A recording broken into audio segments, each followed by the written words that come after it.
అలాగే బతుకమ్మ దసరా శుభాకాంక్ష తెలియజేస్తూ రేపు బీఆర్ఎస్ పార్టీ ఆధ్వర్యంలో మన బతుకమ్మ ఘాట్ దగ్గర బతుకమ్మ సంబరాలు చేసుకోవడం జరుగుతుంది. మన రాజన్న సిరిసిల్ల జిల్లా ఆడబిడ్డలందరినీ పేరున పిలవడం జరుగుతుంది. ఎందుకంటే మనకు బతుకమ్మ పండుగ అనేది తెలంగాణలో పెద్ద పండుగ.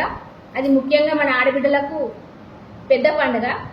అలాగే మరియు మనం ప్రతి ఒక్కరం బతుకమ్మ పండుగ అంటే ఎంత గౌరవించుకుంటామో మనందరికీ తెలుసు.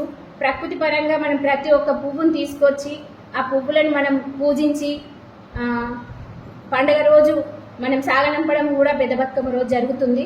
అలాగే మనం అందరం కూడా మన బీఆర్ఎస్ పార్టీ ఆధ్వర్యంలో జరుగుతున్న సంబరాలలో పాల్గొనవలసిందిగా మరియు ప్రతి ఒక్కరిని పేరున పిలవడం జరుగుతుంది. అలాగే ముఖ్యంగా మన ఈ కాంగ్రెస్ ప్రభుత్వంలో మన ఆడబిడ్డలకు ఇప్పటి వరకు కూడా చీరలు ఇవ్వలేదు.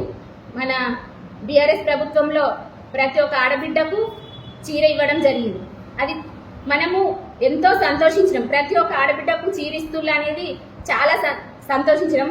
పోయిన బతుకమ్మ పండుగకు ఇప్పుడున్న ప్రభుత్వం చీరలు ఇస్తామని చెప్పారు. ఇప్పుడు మళ్ళీ ఒక బతుకమ్మ పండుగ వచ్చింది. ఇది రెండో బతుకమ్మ పండుగ. కానీ ఇప్పటి వరకు కూడా చీర ఇవ్వలేదు. వాళ్ళు చీరలు ఇస్తామని చెప్తున్నారు. ఓకే, సంతోషం. దానికి మేము కూడా సంతోషపడుతున్నాం. అలాగే ఓన్లీ గ్రూప్లో ఉన్న వాళ్ళకు మాత్రమే ఇస్తున్నాం అంటుంది. అది చాలా దారుణం. ఎందుకంటే ప్రతి ఒక్క ఆడబిడ్డను మీరు ఈ బతుకమ్మ పండుగకు సంతోషంగా చూసుకోవడం మీ బాధ్యత.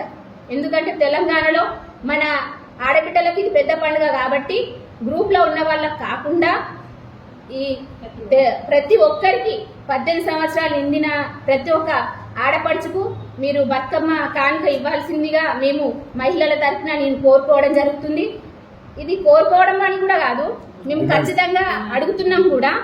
మీరు మా ఆడబిడ్డల తరఫున మమ్మల్ని గుర్తించి ప్రతి ఒక్క ఆడబిడ్డకు చీర ఇవ్వాలని మరీ కోరుతున్నాం. అలాగే మరియు మళ్ళొక్కసారి ప్రతి ఒక్క ఆడబిడ్డను రేపు జరిగే మన దగ్గరనే ఫస్ట్ రాజన్న సిరిసిల్ల జిల్లా ఫస్ట్ మన దగ్గరనే సంబరాలు స్టార్ట్ అవుతున్నాయి.